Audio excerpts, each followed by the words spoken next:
Bien, hemos llegado a la tercera parte de la oración sacerdotal y ahora estamos como, vamos a tomar, prácticamente voy a estar tratando lo que es el verso 20, ¿ok? Este verso lo voy a estar tratando y sabes que cada vez que me meto en este tema y lo estudio y lo pienso y lo medito, creo que hay tanto que decir, no vamos a poder tratarlo como deberíamos por falta de tiempo, pero hoy día vamos a estar trabajando en el verso 20 y les recuerdo que cuando comenzamos esta serie hablamos de que los primeros versos del 1 al 5 era Jesús orando por él, ¿ok? Después continuamos la clase anterior del verso 6, me parece que hasta el 19, Jesús orando por sus discípulos, los que él escogió, ahí están solamente 11. Y de ahí para adelante Jesús ora, ¿verdad? Del 20 al 26, Jesús ora por los creyentes de todos los tiempos. Entonces, esta es una oración, claro, la primera es cumplida. La segunda, aunque está cumplida porque él ora por los discípulos, también tiene implicancia en nuestra vida y quiero que aprendamos lo que es la implicancia o las implicaciones que tiene. Creo que la manera correcta es decir las implicaciones que tiene. Porque quiero contarle algo, aunque nos falta ahora la última parte, es que uno cuando estudia la palabra del Señor siempre se tiene que preguntar, o sea, dentro de las preguntas que uno se hace, una de las más importantes es, ¿qué quiso decir el autor o quien dijo el versículo bíblico, la frase o la carta? ¿Qué quiso decir el autor y cómo lo entendió la audiencia original? Es decir, en este caso, ¿cómo lo entendieron los apóstoles cuando Jesús estaba hablando estas palabras? Eso es lo primero. Pero después tiene que haber otra pregunta.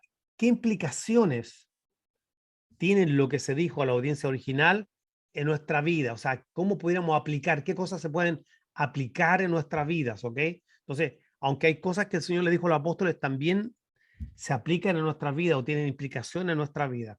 Y aquí está orando Jesús por los creyentes de todo el tiempo, de todas las épocas, y esto es tan importante entenderlo, porque actualmente Jesús está cumpliendo un ministerio, Hebreos 7:25, de sumo sacerdote, donde está intercediendo constantemente por nosotros. Y muchas de estas cosas, parte de estas cosas, son parte de las que él está orando y pidiendo al Padre, además de Hebreos 4, donde nos habla que él está intercediendo porque somos débiles y por eso que nos podemos acercar al trono de la gracia. Le vamos a dar lectura entonces, Juan 17, verso del 20 al 26, como son 6 versos, los voy a leer aquí para que tengamos una idea más o menos de qué se trata, ¿ok? Más no ruego solamente por estos, ¿quiénes son estos? Bueno, los discípulos, sino también por los que han de creer en mí por la palabra de ellos, para que todos sean uno, como tú, oh Padre, en mí y yo en ti, que también ellos sean uno en nosotros, para que el mundo crea que tú me enviaste. La gloria que me diste, yo les he dado para que sean uno,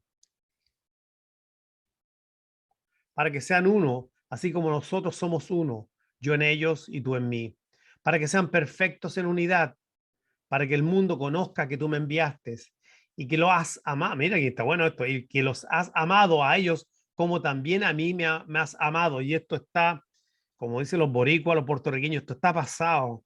Solamente pensar que Él me ama a mí, Él te ama a ti como ama a Jesús, a su Hijo.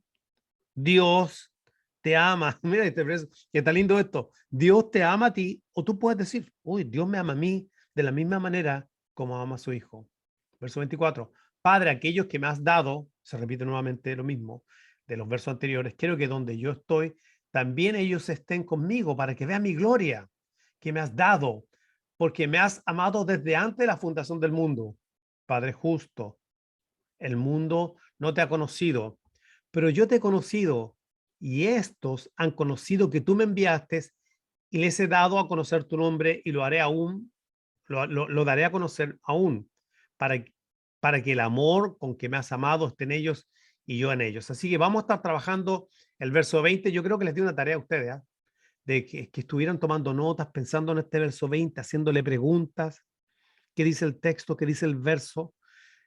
Ok, vamos a ver algunas cosas. Mira, primero, es interesante porque hay tres cosas por las cuales Jesús no ruega. Si nosotros volvemos anteriormente, mira, dice, más no ruego, más no ruego, no. Y este es el tercer no de Jesús en la oración. Hay tres cosas por las cuales él no ruega.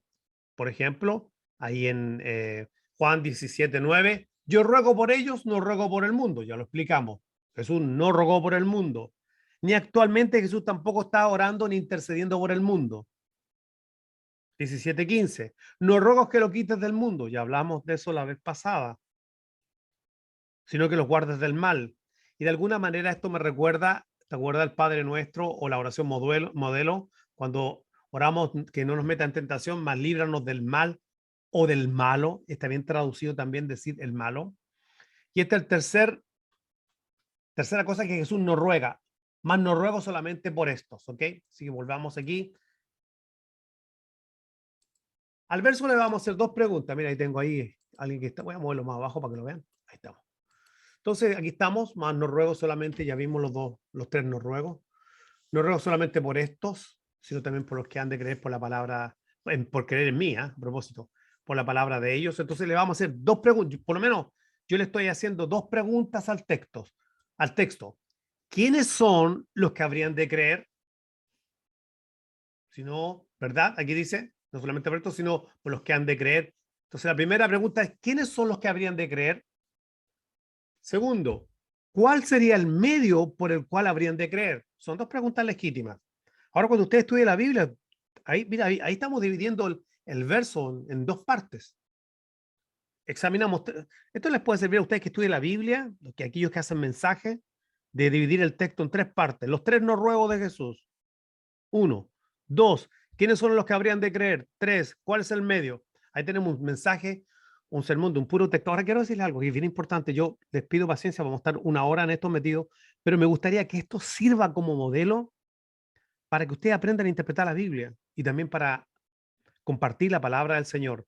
Creo que algunas de las cosas que vamos a tocar aquí tienen que ver con el evangelismo. ¿Quiénes son los que habrían de creer? Juan 17:6. He manifestado tu nombre a los hombres que del mundo me diste, tuyos eran y me los diste y han guardado tu palabra. Así que hemos visto que los que habrían de creer son los que eran del Padre, que siempre han sido del Padre y que fueron entregados o hemos sido entregados al Señor Jesús como un regalo. Tuyos eran y me los diste. ¿Ok? Este otro verso. Estoy solamente repasando algunas cosas que hemos visto ya. Juan 17:24. Padre, aquellos que me has dado, quiero que donde yo estoy también estén conmigo para que vean mi gloria que me has dado, porque me has amado. Bueno, ya lo vimos desde antes de la fundación del mundo. Así que nuevamente Jesús reitera en Juan 17 que los que habrían de creer son los que el Padre, ¿verdad?, le ha dado a Jesús. Bueno, este verso, ojalá que se lo aprendan de memoria. Juan 6:44. Ninguno. ¿Alguno o ninguno? Ojalá que nos podamos aprender de memoria este Juan 6:44, porque quiero decir una cosa, vamos a ver las dos caras de la moneda. Quiero que ustedes vean conmigo las dos caras de la moneda. Vamos a ver los versos que hablan de que nadie puede venir, que nadie puede buscar a Dios, que hay una elección, pero vamos a ver los otros versos que dicen que cualquiera puede venir. Entonces, quiero presentar las dos caras de la moneda, por eso es importante que pongan atención. Ninguno puede venir a mí, ninguno es ninguno. Si el Padre que me envió no lo trajere y yo le resucitaré en el día postrero. Esta es la glorificación. Tenemos garantía de la glorificación, ya sea por muerte o por vida, cuando el Señor venga. O sea, Él está asegurando que vamos a llegar al final y esto es importante ¿Por qué vamos a llegar al final? ¿Por qué tú vas a llegar al final? Porque el Padre nos ha traído a Jesús. ¿Tú te pones a pensar eso? Qué tremendo. El Padre nos trajo a Jesús. Y esa es la garantía por la cual Jesús va a terminar su obra en nosotros. Filipenses 1:6. Ahora, traer es una palabra griega, helkuo, se pronuncia. Aquí la puse, yo no soy profesor de griego, pero es bien importante que estas palabritas las aprendamos. Que la trajese, ¿qué quiere decir? Arrastrar literalmente o figurativamente. Entonces, cuando Jesús dijo, nadie puede venir si el Padre no lo trajese o no lo trae a mí o lo trajere, está hablando de si el Padre no lo arrastra, lo trae a la arrastra. Mira qué fuerte la palabra. Hemos sido arrastrados hacia Jesús. Porque sinceramente, yo nunca estuve pensando, yo no sé ustedes, pero en el fondo de mi corazón me doy cuenta que yo iba en una dirección completamente opuesta. humanamente opuesta a Dios. Si Dios no me trae a sus caminos, yo nunca puedo llegar. Ya vamos a ver unos versos que nos hablan un poco de eso. Entonces ahí estamos viendo quiénes son los que habrían de creer. Bueno, los que el Padre se trajo a Jesús, arrastrados, pero llegamos. Lo cual nos lleva a una pregunta muy importante. Vamos a entender si existe el libre albedrío. Vamos a ver si existe el libre albedrío. Ok, ahí está bien. Bueno, si entendemos el libre albedrío como la capacidad que tenemos de tomar decisiones, en ese aspecto sí existe. O sea, por ejemplo, ahora ustedes tomaron la decisión de estar en esta clase. Pudieran haber dicho que no querían estar en la clase y no estar. Entonces, algunas personas se confunden pensando que la voluntad del hombre ha sido anulada completamente. Sin embargo, existe, o sea, cuán poderoso es el libre albedrío para poder buscar a Dios. Mira, Martín Lutero dijo lo siguiente. Martín Lutero dijo lo siguiente. Si algún hombre, perdóneme, si algún hombre atribuye una parte de su salvación al libre albedrío del hombre, aunque sea lo más mínimo, no sabe absolutamente nada acerca de la gracia y no tiene el debido conocimiento de Jesucristo. Puse una frase aquí del pastor Sugel Michelet, que es un sermón. Perdón. Esta es una ilustración muy buena, una analogía tremenda. Mira, la paloma, el buitre y el libre albedrío. Mira, podemos ilustrarlo de esta manera, dice el pastor Sugel Michelet. Si yo pongo a escoger libremente un buitre y una paloma, la comida que quiere comer, y pongo delante del buitre alpiste y carroña, y pongo delante de la paloma alpiste y carroña, o sea, los dos platos a cada uno, el buitre libremente va a escoger la carroña. La paloma libremente va a escoger el alpiste porque es parte de su naturaleza. Para que, para yo hacer, dice él, para yo hacer que el buitre escoja el alpiste en vez de carroña, tengo que palomizar su naturaleza. Yo tendría que cambiar su naturaleza. Y eso es exactamente lo que hace Dios en la regeneración, que es lo primero que le ocurre al hombre. Él cambia la naturaleza humana y hace una transformación de tal manera que yo libremente escojo a Cristo. No fui obligado, fui libremente. Pero Dios, aquí está el punto, hermanos. Dios ya había hecho una obra previa en mí. El pastor Sugel Michelet lo dice. Entonces, no sé si entiende, pero es sumamente interesante. Vamos a usar palabras más simples a lo mejor.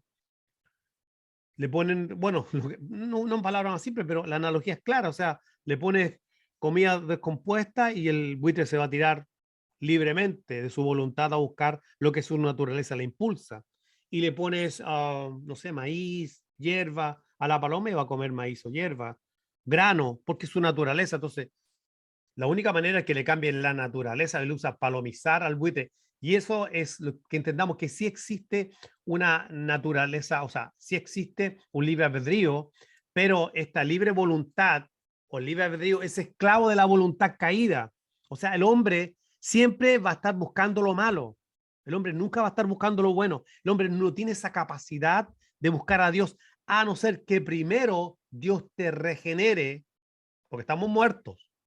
Y al tú el hacer una obra previa, entonces tú libremente puedes escoger porque Dios ha empezado una obra en ti. Por eso Jesús dijo, nadie puede venir si el Padre no lo trajese. O sea, Dios tiene que empezar la obra en nuestros corazones.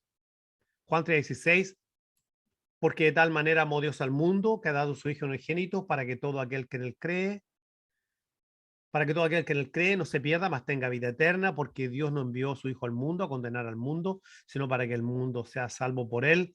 El que en él cree no es condenado, pero el que no cree ya ha sido condenado porque no ha creído en el nombre del unigénito Hijo de Dios. Ahora, atención, el 19.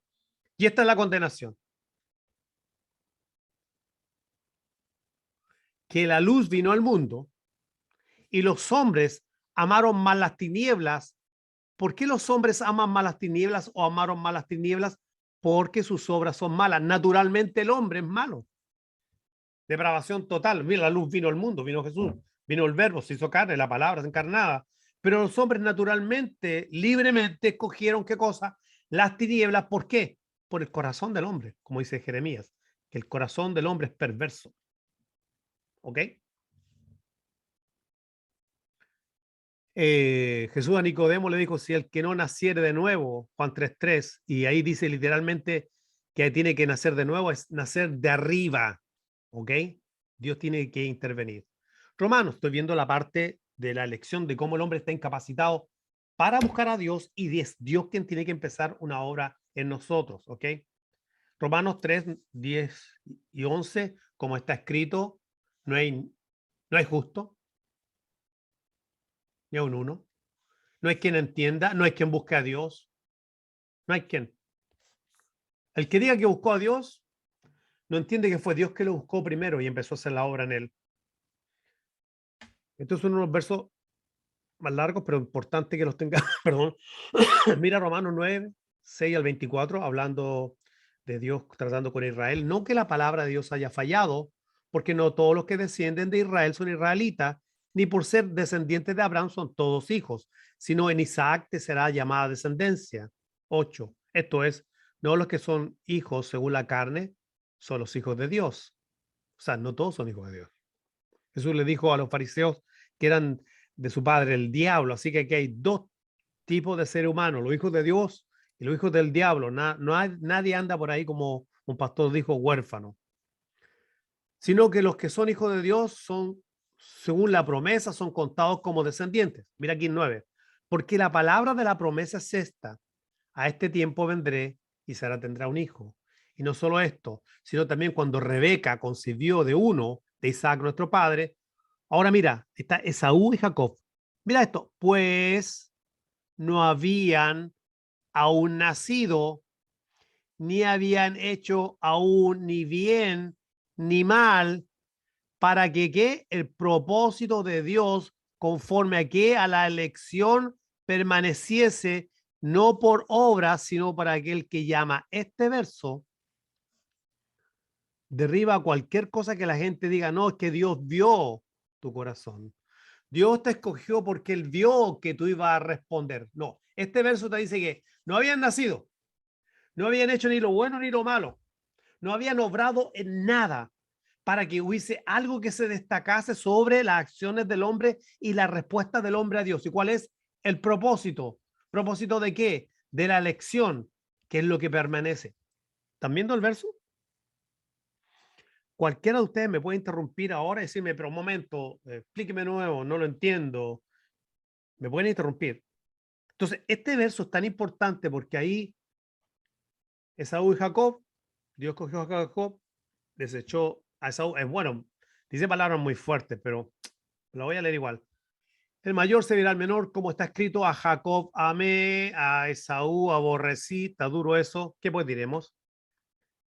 Que hay injusticia en Dios. Ahí es donde uno empieza a ver la respuesta de las personas. No, es que esto no es justo. Esto es injusto que Dios haga una elección.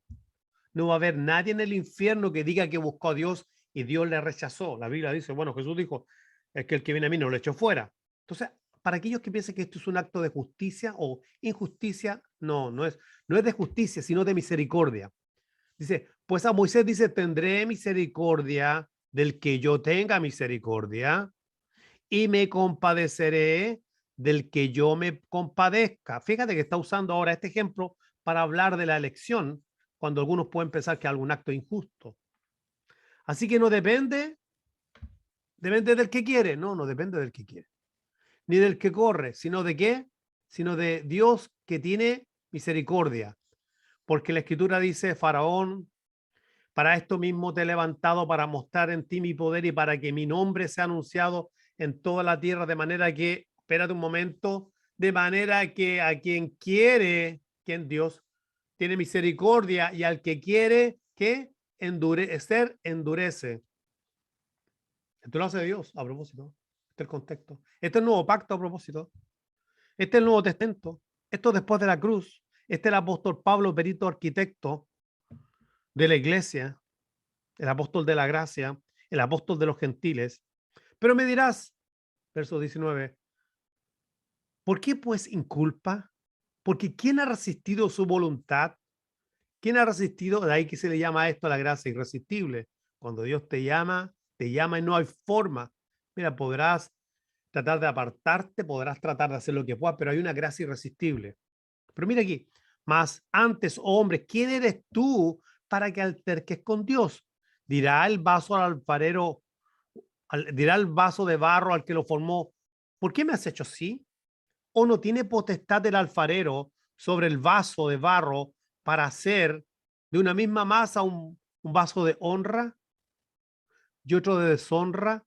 ¿Y qué si Dios, queriendo mostrar su ira y hacer notorio su poder, soportó con mucha paciencia los vasos de ira preparados para destrucción y para, mira aquí, para mostrar su gloria y para hacer notorias las riquezas de su gloria? 23.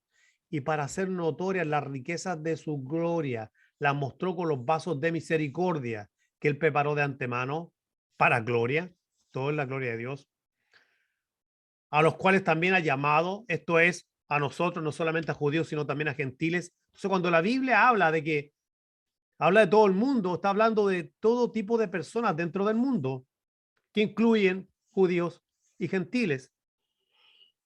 Perdón, estoy solamente mostrando una cara de la moneda, pero voy a mostrar todos los versos, ¿ok? Mira, Hechos 13:48. Y los gentiles oyendo esto se regocijaban y glorificaban la palabra del Señor y creyeron todos los que estaban ordenados para vida eterna, los vasos de misericordia. Ok, hasta el momento estamos viendo ahí la primera cara de la moneda, y eso, ¿para qué decir? La palabra predestinación, los predestinados, los elegidos y un montón de cosas. No hay que enojarse, porque esto está escrito en la Biblia, pero no son los únicos versos. Vamos a ver otros versos. Vamos a ver la otra cara de la moneda. Mira aquí, Juan 3:16, porque de tal manera amó Dios al mundo, cosmos, dice el griego, que ha dado a su Hijo unigénito. Hasta este mundo es no solamente las personas, pero incluye el cosmos, todo lo que Dios ha creado, que ha dado a su Hijo unigénito para que todo aquel que en él cree no se pierda, más tenga vida eterna, para que todo aquel que crea, hay un llamado a todo aquel. Mira este otro, 1 Timoteo 2:1 al 4, exhorto ante todo que se hagan rogativas, oraciones, peticiones y acción de gracias por todos los hombres. Nosotros tenemos que orar por todos los hombres, por todos, por los reyes y por todos los que están en eminencia. Mire, Pablo lo dice cuando habían romanos gobernando, criminales, gente, máquinas asesinas. Pero Pablo dice que hay que orar por todos. ¿Pero para qué? Para que vivamos quieta y reposadamente, en toda piedad y honestidad. Pablo está pensando en la iglesia. Muchos piensan que están, no quiero entrar en temas políticos, ¿eh? Pero nosotros debemos orar por todas las cosas que puedan favorecer la agenda de la iglesia y tener pilas con las cosas que van en contra de la agenda de la iglesia. Y vamos a tener que ser selectivos en ver que no vamos a poder encontrar presidentes creyentes, o sea, pueden haberlos, pero por lo habitual son personas que no son creyentes.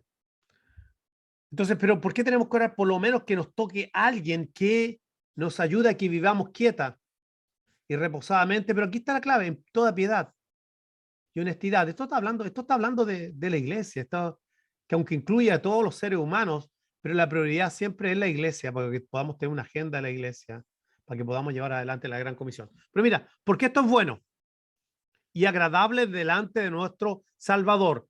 El cual quiere, que quiere Dios, que ¿cuántos hombres? Todos los hombres, pero esto es lo que quiere. Pongan atención a esto, que todos los hombres sean salvos y vengan al conocimiento de la verdad. Entonces, de repente uno dice, bueno, pero aquí dice que todo aquel que cree, que Dios quiere que todo el mundo se salve. Pero aquí dice que no depende del que quiere ni del que corre, sino del que el Señor tiene misericordia. Y a uno escogió y al otro lo dejó desde el vientre de la madre y no por lo que hicieron. No depende del que quiere ni del que corre y hay vasos de ira. Entonces, no entiendo cómo, por una parte dicen que cualquiera puede creer y por otra parte dice que nadie, a no ser que Dios no haga una obra previa en él. Mira otro verso, 2 Pedro 3:9. El Señor no tarda su promesa, según algunos la tienen por tardanza, sino que es paciente para con nosotros, no queriendo nuevamente el querer, que ninguno perezca, sino que ¿cuántos? Todos procedan al arrepentimiento, 2 de Pedro 3:9. Otro verso. Este está interesante. Y él es la propiciación, ílamos, creo que el griego, que es cuando a través de un sacrificio, de algo así, se calma la ira. Más tiene que ver con el calmar la ira de un Dios pagano. Eso es lo que está usando Juan. O sea, la ira de Dios fue calmada. ¿Ok? Él es la propiciación por nuestros pecados. Bueno, decimos bien, amén, por la iglesia, por los salvos. Y no solamente por los nuestros, sino también por los de todo el mundo. Entonces, la pregunta del millón es, ¿qué, qué es verdad? Depende del que quiere o no. Nadie puede venir a mí si no le trae el Padre, pero como aquí dice que cualquiera que crea. El problema está, hermanos, que yo veo que de pronto los que son de línea reformada, como que se sienten incómodos, como que esta no fuera la palabra de Dios. O si esto es la palabra de Dios. Eso es lo que Dios quiere. Ese es el deseo de Dios. Por otra parte, veo gente que son, vamos a hablar de calvinistas y arminianos. Los arminianos creen que para todo mundo, los calvinistas para los elegidos. Entonces hay arminianos, la gran mayoría, que cuando que ven prácticamente la postura de la predestinación, que está en la Biblia, predestinación, proorizo, determinar de antemano, proorizo, se sienten incómodos, o sea, no puedes, Dios no puede ser soberano, lo es, Dios es soberano 100%.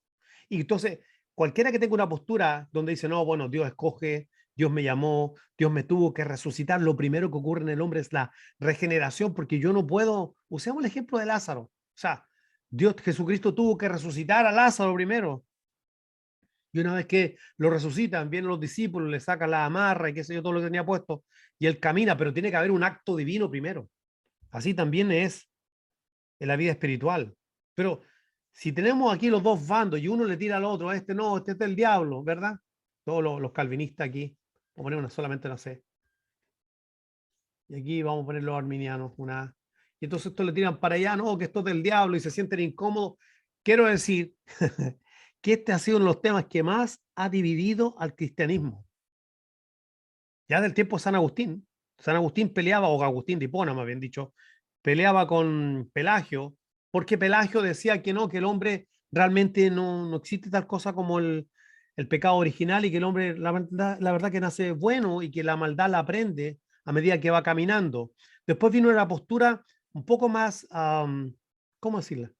Con un perfil un poco más bajo, semi-pelagialismo o pelagialismo, semi-pelagialismo, que es la postura arminiana, digo, de que el hombre sí tiene una corrupción total, pero hay algo que quedó en el hombre, o sea, no está totalmente depravado, sino que todavía hay algo que a él le permite buscar a Dios, ¿ok?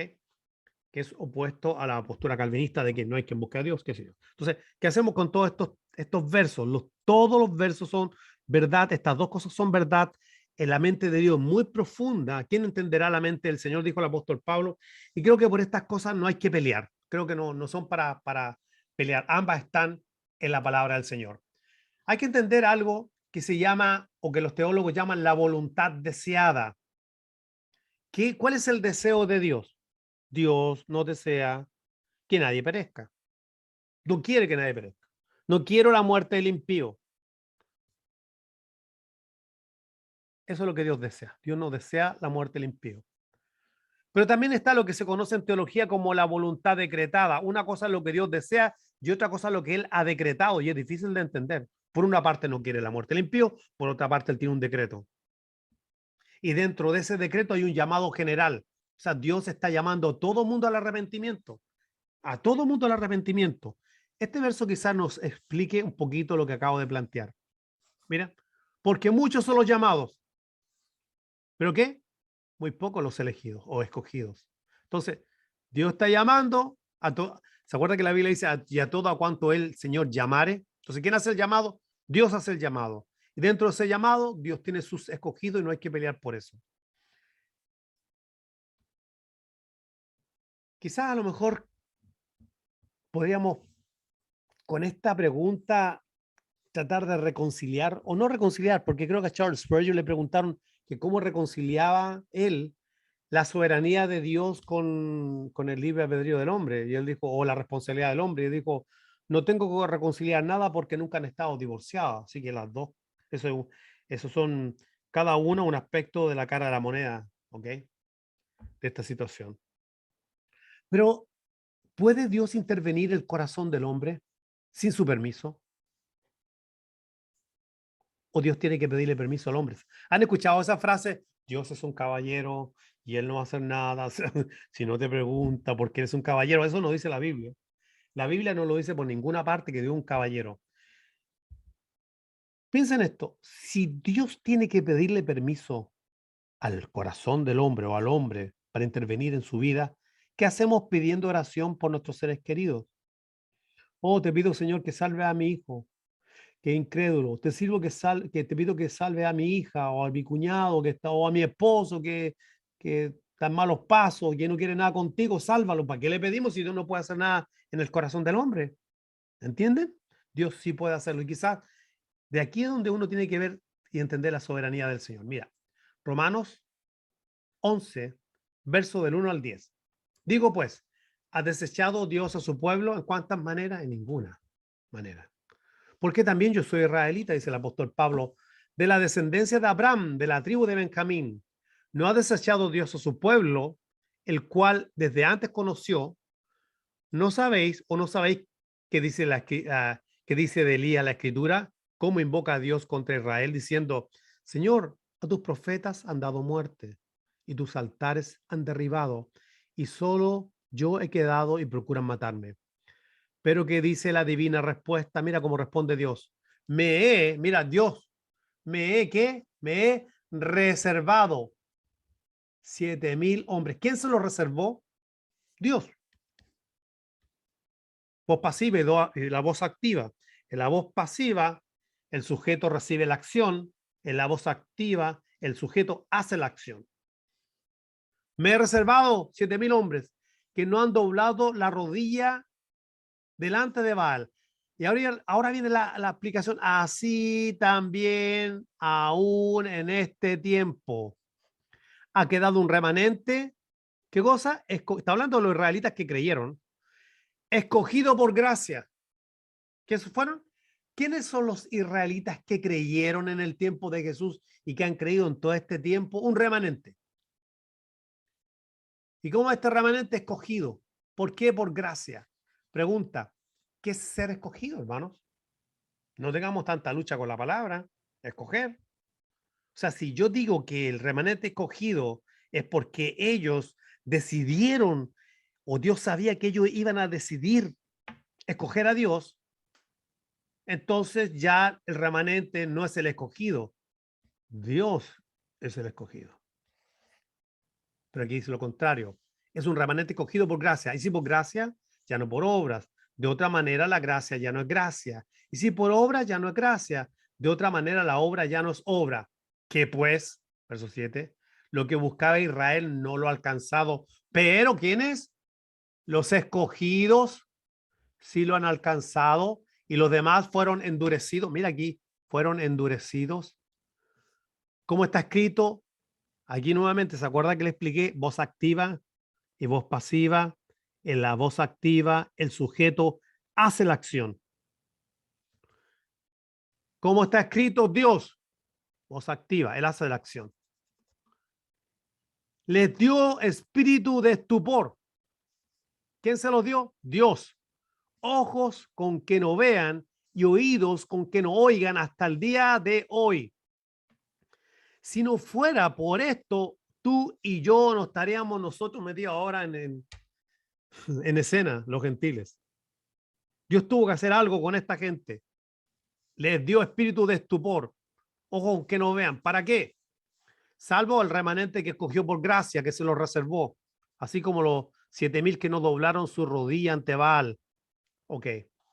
Y David dice, se ha vuelto tu convite en trampa y en red y en tropezadero de retribución. Se han oscurecido sus ojos para que no vean y agobiales la espalda para siempre.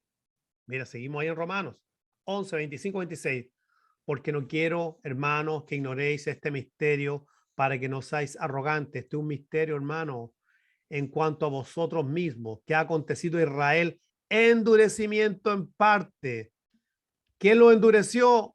El que dice aquí arriba, Dios, voz activa, Él lo hizo. ¿Hasta cuándo? Hasta que haya entrado la plenitud de los gentiles y luego todo Israel será salvo. Entonces, ¿por qué entramos nosotros en la plenitud de los gentiles? Simplemente por un endurecimiento. ¿Y quién lo hizo? Dios. Entonces la pregunta es, ¿puede Dios intervenir el corazón del hombre? Sí puede, porque Él es soberano. ¿Puede Dios endurecer el corazón del hombre? Sí, Dios puede endurecer el corazón del hombre. ¿Puede Dios abrir el corazón del hombre? Claro. Hechos 16 dice que Dios hizo que Lidia estuviera, le abrió el entendimiento, le abrió los ojos, le abrió el corazón, como quiera llamarle, para que estuviera atenta a lo que Pablo estaba hablando. ¿Se acuerdan Hechos 16? Entonces Dios puede abrir el corazón, Dios puede endurecer el corazón de acuerdo a su voluntad. Entonces, esto es bien interesante, porque todos estos versos son ciertos. Lo que hemos visto aquí, todo esto, Juan 16, que Dios quiere que nadie se pierda, quiere que todo el mundo proceda al arrepentimiento, pero también tiene sus elegidos, no hay libre albedrío para buscar a Dios. Sin embargo, lo que estamos hablando ahora, lo que dije, la voluntad deseada, Dios quiere que todo el mundo, la voluntad decretada está en las manos de Dios, Dios hace un llamado general y podemos concluir, por lo menos esta es mi conclusión y en mi posición, que Dios es soberano para intervenir nuestros corazones y el corazón de que Él quiera, de acuerdo al propósito de su voluntad, no pelee más con eso. Bueno, pero un momento, dijimos dos preguntas, hicimos dos preguntas al verso. ¿Quiénes son los que habrían de creer? Ya lo dijimos.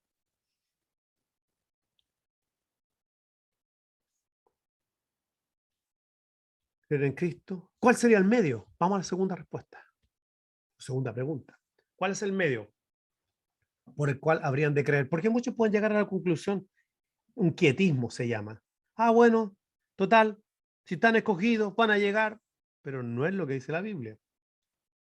Jesús dijo que han de creer en mí por la palabra de ellos. ¿Cuál es el medio que Dios usa para alcanzar a los que han de ser salvos? Primero, que han de creer en mí por la palabra de ellos. O sea, en el tiempo de los apóstoles, ellos predicaron y la gente creía. ¿Eh? Pero ellos también escribieron y se terminó lo que se conoce como el Nuevo Pacto o el Nuevo Testamento, más bien dicho. Y ahí está las palabras de ellos que el Señor les dio. Y entonces, a través de toda la historia, la gente ha estado creyendo en la palabra del Señor, que Dios usó a hombres para redactar o para escribir lo que nosotros conocemos hoy día como el Nuevo Testamento. Entonces, ¿cuál es el medio que Dios está usando, que ha usado? Bueno, pues su palabra. La palabra que el Señor le mostró a los apóstoles. Sin embargo, la gente hoy día necesita no solamente, o sea, necesita que alguien les predique. Bueno, Romanos 10, 14 y 15, porque todo aquel que invocar el nombre del Señor será salvo, ¿cierto? Pero, ¿cómo pues invocarán a aquel en el cual no han creído? ¿Y cómo creerán en aquel de quien no han oído? ¿Y cómo irán sin saber sin haber quien les predique? O sea, los salvos van a llegar por un medio. Dios ha escogido no solamente las personas, pero el medio, la predicación del evangelio. Esa es nuestra misión. Dios escogió el medio, la locura de la predicación del evangelio. ¿Y cómo predicarán si no fueran enviados? Como está escrito, cuán hermosos son los pies de los que anuncian la paz, de los que anuncian las buenas nuevas. El evangelio debe ser proclamado. ¿Qué es lo que no es el evangelio? El evangelio, bueno, no es dar comida a los pobres, eso no es el evangelio. Ir a eso es realmente ser buen prójimo. Eh, Ir a un lugar, un pueblo y llevar comida, gente necesitada, eso es una buena cosa, una buena acción, pero eso no es el evangelio. No, el evangelio es una proclamación. El evangelio es un mensaje. De hecho, no existe, a veces uno dice, bueno, lo que pasa es que el evangelio hay que vivirlo. Yo lo puse más abajo aquí. Vivir el evangelio no existe tal cosa. El evangelio no es algo que tú vives. El evangelio es algo que tú y yo proclamamos. ¿Ok? Eso es bien importante. De repente usamos terminología que suena bonita, pero no tenemos la más mínima idea. Mira, 1 Corintios 15, del 1 al 4, Pablo. Así os declaro, hermanos, el evangelio. Mira, les va a declarar el evangelio. que os he predicado. ¿Qué hizo con el evangelio? Pablo lo predicó, el cual también recibiste. ¿Qué cosa? El evangelio predicado, en el cual también perseveráis, en el evangelio predicado, por el cual asimismo si retenéis la palabra que os he hablado, sois salvos si no creíste en vano. Porque primeramente os he enseñado lo que recibí. Este es el evangelio. Mira el evangelio. 1, que Cristo murió por nuestros pecados conforme a la escritura. Ahí está el evangelio. 2, que fue sepultado. Ahí está el mensaje. 3, que resucitó al tercer día conforme a la escritura. Todo conforme a la escritura. Entonces, ¿qué es lo que es el evangelio? El evangelio es la proclamación de que Cristo murió por nuestros pecados. Somos pecadores. 2, que fue sepultado y que resucitó al tercer día. Ese es el evangelio que el apóstol Pablo predicó. No hay otro evangelio. Por eso Pablo dice en Gálatas 1:7, ay, si alguien predica otro evangelio, sea anatema. No hay otro evangelio. Aquí no hay que agregarle nada. Cualquier cosa que se le agregue a la declaración, ya la definición de lo que es el evangelio, no es el evangelio de nuestro Señor Jesucristo. Y lo vamos a ver, no en el único verso.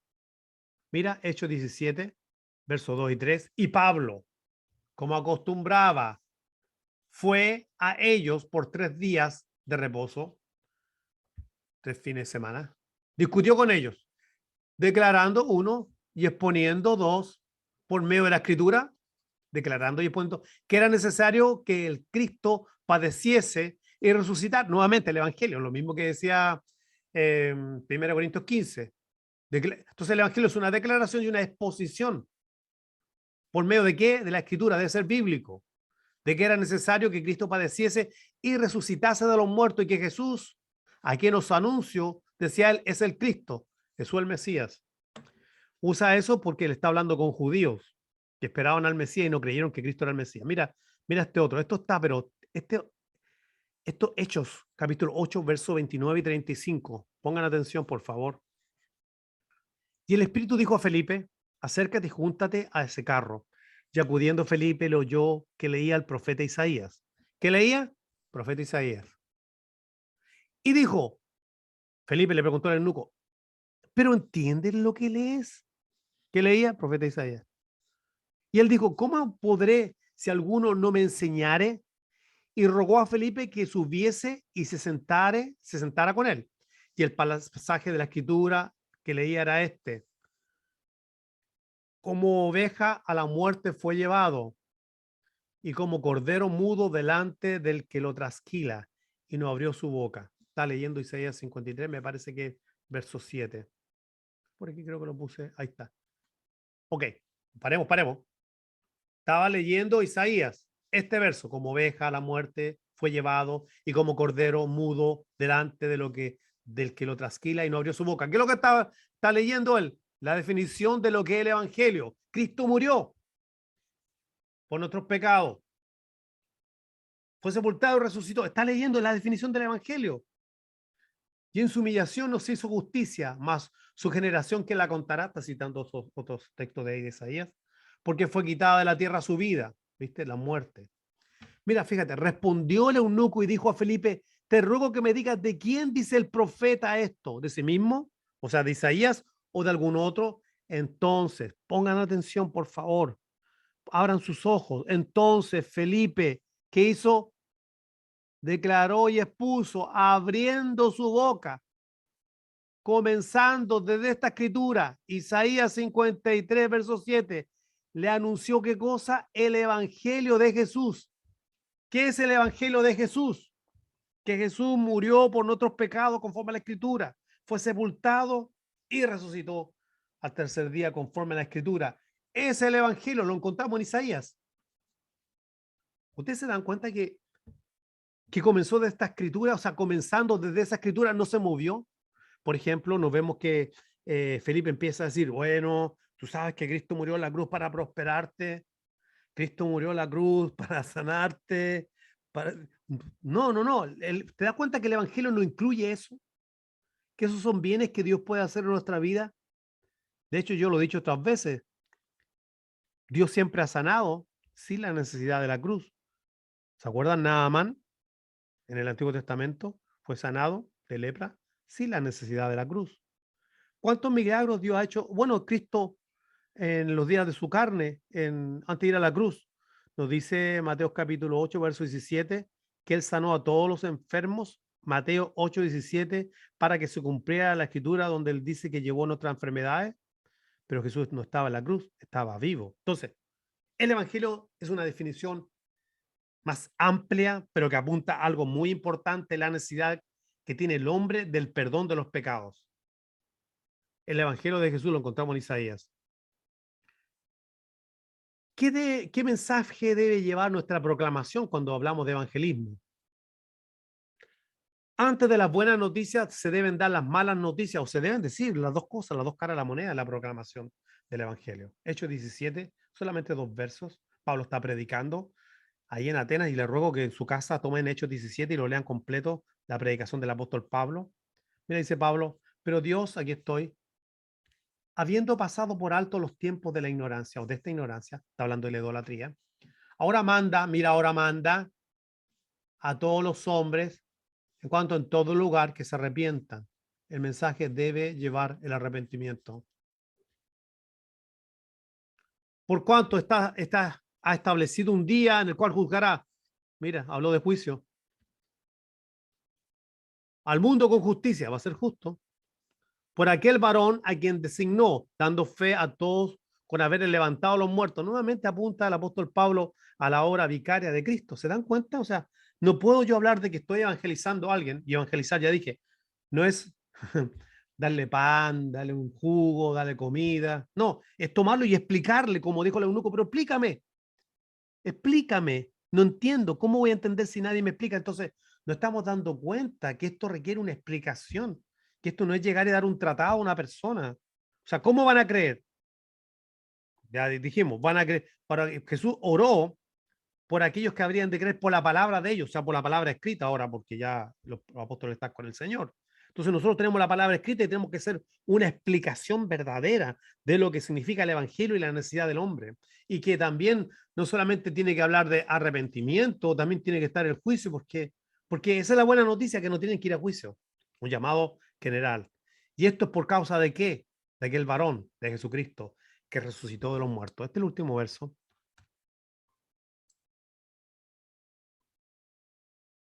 Aquí está. Creo que el último, penúltimo. Esto le va a servir para evangelizar. Mas Dios muestra su amor para con nosotros en que, siendo aún pecadores, Cristo murió por nosotros. ¿Cómo Dios muestra su amor? Dios muestra su amor que, siendo pecadores. ¿Qué quiere decir esto? Quiere decir que Dios mostró su amor antes de que nosotros respondiéramos su amor. En el mundo uno dice, por ejemplo, bueno, la pareja le dice a otro, ¿por qué tú me amas? Le dice la esposa al esposo. Bueno, yo te amo porque me hace sentir bien, me siento muy bien a tu lado y porque tú me amas. Pero con Dios no es así, o sea, Dios nos amó antes que lo amáramos. Y el amor de Dios se mostró. ¿De qué cosa? Que siendo pecadores, no mereciéndolo, no mereciendo su amor, no mostró su amor. ¿Y qué tuvo que hacer? ¿Cómo lo mostró? A través de una acción. Cristo murió por nuestros pecados. Entonces, ¿quién es Cristo? El ungido, el enviado. Todo recayó sobre la persona de Jesús. Todo recayó sobre la persona de Jesús. Proclamar y orar, claro, es cierto, nosotros proclamamos el Evangelio, pero también debemos orar por los perdidos. Así como Jesús oró por los que habían de creer, nosotros estamos llamados a orar por todas las personas. Tenemos que orar por las personas. Tenemos que orar no solamente por las personas que han de ser salvas, tenemos que orar para tener el valor de hablarles. O sea, la gente no se va a salvar sin proclamación. ¿Cómo creerán si no hay que les predique? Y necesitan que alguien ore por ellos. Mira el apóstol Pablo, Romanos 10:1. Hermano, ciertamente mi anhelo, el anhelo de mi corazón. Ay, debemos anhelar eso, ¿ah? Y mi oración a Dios por Israel es para salvación. Eso es lo que cuando nuestra oración llega así, anhelamos ardientemente que con todo nuestro corazón, con toda nuestra oración a Dios, anhelamos que la gente, los perdidos, se salven. Estamos en el lugar correcto. No solamente orar, es proclamar el evangelio y orar. Yo recuerdo, esto es como, a ver, unos 15 años atrás quizás. Juan Silva está aquí escuchando, está en esta clase. Que nosotros lo que hacíamos cuando estábamos pastoreando en Miami, Cerrábamos la puerta, teníamos reunión de oración y entonces teníamos ¿cuántas? Como 100 sillas. Y entonces ahí estaban los guerreros de oración. Me da risa ahora, pero vergüenza también. Íbamos silla por silla tocando las sillas y declarando que esas sillas se llenaban. Eso no es oración por los perdidos. Eso es mística. Eso es flojera. Eso es, eso es no ser bíblico, hermano. Orar para que así, tocando la silla. No, tendríamos que orar por los perdidos y proclamar el evangelio y hablarle a todo mundo del evangelio de nuestro Señor Jesucristo y de por qué la gente tiene que recibir el evangelio hoy. ¿Qué es el evangelio y qué Dios espera de nosotros? Como dice 2 Corintios capítulo 5, que murió para que los que vivan ya no vivan para sí, sino que vivan para aquel que murió por ellos. Ese es el mensaje que tenemos que proclamar. Y quizás que dejé este pensamiento ahí, que es la revelación general y la revelación especial, porque Romanos 1 nos habla de una realidad muy importante, que a pesar de que si nosotros no habláramos del Señor, hay algo que testifica de Dios, que es la revelación general. Dios se ha revelado a través de la creación. Romanos 1, solamente 2 versos, el 19 y el 20, porque lo que de Dios se conoce, le es manifiesto, pues Dios se lo manifestó. Porque las cosas invisibles de Él, su eterno poder y deidad, se hacen claramente visibles desde la creación del mundo, desde que Dios creó, ha dado testimonio que Él existe, siendo entendidas por medio de las cosas hechas, de modo que no tienen excusa. O sea, el impío, el que no conoce a Dios o que no cree en Dios, no tiene excusa de decir que Dios no existe, porque Dios ha dejado una señal clara de su existencia. ¿Cuál es? La creación. Entonces, esa es la revelación general. La revelación general y la creación testifican de Dios, son suficientemente fuertes para condenar, pero no tienen la habilidad de salvar al hombre. La única manera de que el hombre se salve es escuchando lo que es la revelación especial o lo que está escrito en la palabra del Señor de lo que es el Evangelio. Entonces volvemos a las dos preguntas que yo creo que hemos contestado. Solamente el verso 20, más no ruego por esto. Vimos los tres ruegos, las tres no ruegos del Señor, me habían dicho. Hemos visto quiénes habrían de creer, quiénes son los que van a llegar a ser salvos, las dos caras de la moneda. Sin embargo, pusimos algo muy importante, la soberanía de Dios, de que aunque podamos pensar, no, cualquiera, y no importa si Dios le toca el corazón o no, hemos visto que Dios puede intervenir el corazón del hombre, endureciéndolo o también abriendo los ojos. ¿Y qué medios usa? Y son los únicos medios que el Señor usa. Bueno, pues es la predicación del Evangelio y a eso le agregamos obviamente la oración. Creo que con esas dos preguntas respondidas vamos a dejar la clase de hoy día. Vamos a seguir la próxima clase porque hay varias cosas que tenemos que ver. Ahora, ¿para qué? ¿Para qué ora el Señor esta oración? Bueno, para que sean uno, para que el mundo crea que me enviaste, para que sean uno nuevamente, para que sean perfectos en unidad, dice aquí, ¿cierto? Mira todos los para que el mundo conozca, aquí para que crea, aquí para que el mundo conozca que tú me enviaste, para que vean que no has amado como me amas a mí. Este es una clase completa. Esto yo espero que nos cambie la vida. La gloria de Cristo, la gloria de Dios. ¿Qué es la gloria de Dios? ¿Qué vio Isaías en Isaías 6 cuando dice que vio la gloria del Señor en el templo? ¿Cuál era esa gloria? ¿Qué fue lo que vio Ezequiel capítulo 1? ¿Era un ovni lo que vio? No, era la gloria. Vamos a dejar solamente una clase para la gloria de Dios y yo espero que realmente pueda tener la habilidad de poder transmitir, porque la verdad que la gloria del Señor es el tema. Bueno, Efesios capítulo 1 dice que nos salvó para la alabanza de su gloria. O sea, la salvación, aunque trae un bien de salvarnos a nosotros, tiene un propósito. ¿Cuál es? El glorificar al Señor. ¿Qué tal? ¿Cómo están? Soy Andrés Neira, fundador del canal del Evangelio donde aprendes y compartes y de Soli Deo Gloria International. Y quisiéramos aprovechar de extenderle la amable invitación a que nos puedan apoyar. ¿Cómo puedes hacerlo? Bien fácil.